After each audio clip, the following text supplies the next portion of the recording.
ایک دفعہ کا ذکر ہے کہ ایک نقاب پوش بزرگ زمانہ جاہلیت میں عرب کے کسی علاقے کے بادشاہ تھے، اور وہ عشق مجاز یعنی عورتوں اور بیریش لڑکوں سے محبت میں مبتلا تھے، ان کے عشق میں مبتلا تھے۔ لیکن جب اس بندے کو اور اس بادشاہ کو عشق حقیقی لگا، اللہ نے اس کے دل میں اپنی محبت ڈالی، تو رات کو اٹھے بستر سے، اور رات کو اٹھ کر گودڑی اپنے اوپر ڈالی اور سلطنت سے باہر نکل گئے۔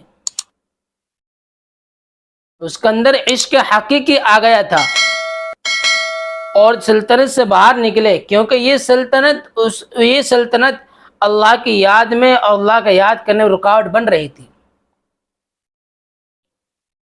اور پھر جو شاہی لباس تھا اس کو ڈھانپ لیا، اور نقاب پوش کی حالت میں وہ اپنی سلطنت سے نکل گئے، اپنی بادشاہت سے، اپنے قلعے سے نکل گئے، علاقے سے نکل گئے۔ جب وہ علاقے سے نکلے اور کئی روز اس کے اوپر فاقے گزرے، تو اپنے علاقے سے نکلنے کے بعد دوسرے علاقے کی سرحد میں پہنچ گئے، دوسرے ملک میں پہنچ گئے۔ تو جو مزدور تھے وہاں مزدور کام کر رہے تھے، تو انہوں نے عام حالت میں وہ اس وجہ سے کہ بھئی اگر میں اپنے نقاب کو ہٹا دوں گا اور میں یوں ہی چلے جاؤں گا تو لوگ مجھے پہچان لیں گے، تو بادشاہ ہیں، یہ تو فلاں ملک کا فلاں علاقہ کا بادشاہ ہے۔ اس لیے اس بادشاہ نے اپنے اوپر کیا گودڑی اوڑھ لی اور نقاب لگا لیا۔ اب مزدوروں کے ساتھ اس نے کام کرنا شروع کر دیا۔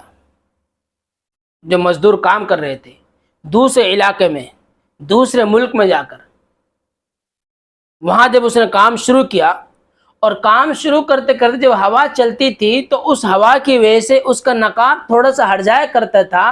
جیسے ہی ہٹتا تھا تو اس کا چہرہ دیکھتا تھا، اور اس چہرے کی تجلیاں ان مزدوروں پر پڑتی تھی تو وہ سمجھ جایا کرتے تھے۔ تو ایسے ہوتا رہا تو ان لوگوں میں آپس میں چرچا ہونے لگی کہ یار یہ آدمی ایسا محسوس ہوتا ہے جیسے کسی علاقے کا، کسی ملک کا بادشاہ ہو، کہ جب اس کے اوپر سے پردیاں ہٹتی ہیں تو تجلیاں پڑتی ہیں جیسے کہ یہ بادشاہ ہو۔ تو چرچا شروع ہو گئی، کیونکہ اللہ تبارک و تعالیٰ نے اس کے دل سے وہ بیریش عورتوں کی محبت نکال دی تھی۔ جو بیریش لڑکے تھے جن کی داڑھی نہیں ہوتی تھی، وہ خوبصورت ہویا کرتے تھے، تو ان کی محبت ان کے دل سے نکال کر اللہ نے اپنی محبت اس کے اندر ڈال دی تھی۔ وہ عشق میں، اللہ کے عشق میں مبتلا ہو گئے تھے، اور پھر اللہ کے عشق میں اس نے پوری سلطنت فنا کر دی، پورا علاقہ فنا کر دیا، پوری بادشاہت فنا کر دی۔ ایک مجنون ایک کتے کا پیر چوم رہا تھا، جب مجنون سے پوچھا گیا کہ بھئی تو اس کا پیر کیوں چوم رہا ہے کتے کا، اس نے کہا بے وقوف، تجھے پتہ نہیں ہے یہ کتا لیلا کے گلیوں سے گزر کر آیا ہے، جس کے میں عاشق ہوں، جس کے عشق میں مبتلا ہوں، اس لیلا کی گلیوں سے گزر کر آیا ہے، اس لیے میں اس کا پیر چوم رہا ہوں۔ یہ محبت تھی اس کو۔ اسی طرح اس آدمی کو اللہ تبارک و تعالیٰ سے عشق ہوگا۔ جو آدمی عشق میں فنا ہو جاتا ہے نا، تو پھر اس کو کوئی چیز نظر نہیں آتی۔ خیر الغرض وہ آدمی دوسرے علاقے میں گیا، وہاں انہوں نے مزدوروں کے ساتھ کام شروع کیا، لیکن جو اس کو اوپر نقاب لگا ہوا تھا، جب ہوا چلتی تھی تو وہ نقاب ہٹ جایا کرتا تھا۔ ہٹ جانے کے بعد اس آدمی کی تجلیاں ان مزدوروں پر پڑتی تھی، تو ان مزدوروں میں چرچا شروع ہو گئی، یار یہ ایسے محسوس ہوتا ہے جیسے کہ آدمی بادشاہ ہو۔ تو یہ چرچا بات بڑھتے بڑھتے یہ کیا کہے اس ملک کے بادشاہ تک پہنچی۔ تو اس ملک کے بادشاہ کو یہ چیز لاحق ہوئی، یار کہیں ایسے تو نہیں کہ یہ آدمی جو آیا ہوا ہے کہیں ہمارا جو راز ہے جاسوسی پنہ تو نہیں کرنا آیا ہے۔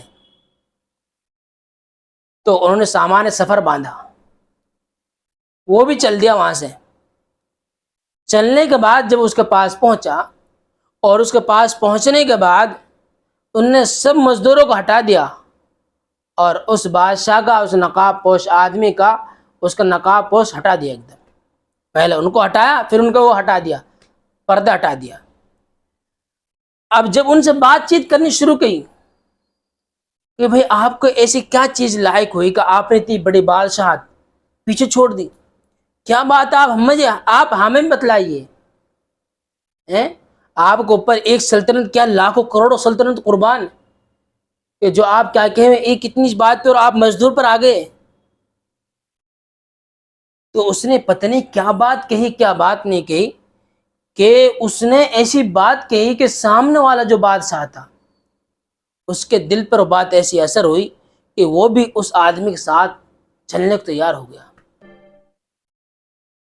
چلنے کو تیار ہو گیا. کیونکہ جب کسی کے دل میں عشق ہوتا ہے نا، عشق، اور جب وہ اس کی بات کرتا ہے تو دل سے وہ بات نکلتی ہے، اور دل سے جو بات نکلتی ہے نا وہ سامنے والے کے دل پر ایسی اثر کرتی ہے کہ فوراً اس کا رنگ اور اس کی زندگی بدل جاتی ہے. تو وہ دوسرا بادشاہ بھی اس کے ساتھ چلنے کو تیار ہو گیا. اب وہ اس علاقے سے دونوں بادشاہ نکل گئے. خیر ان بادشاہوں دونوں نے اپنی سلطنت چھوڑی، اس کے لیے اللہ کی رضا کے لیے.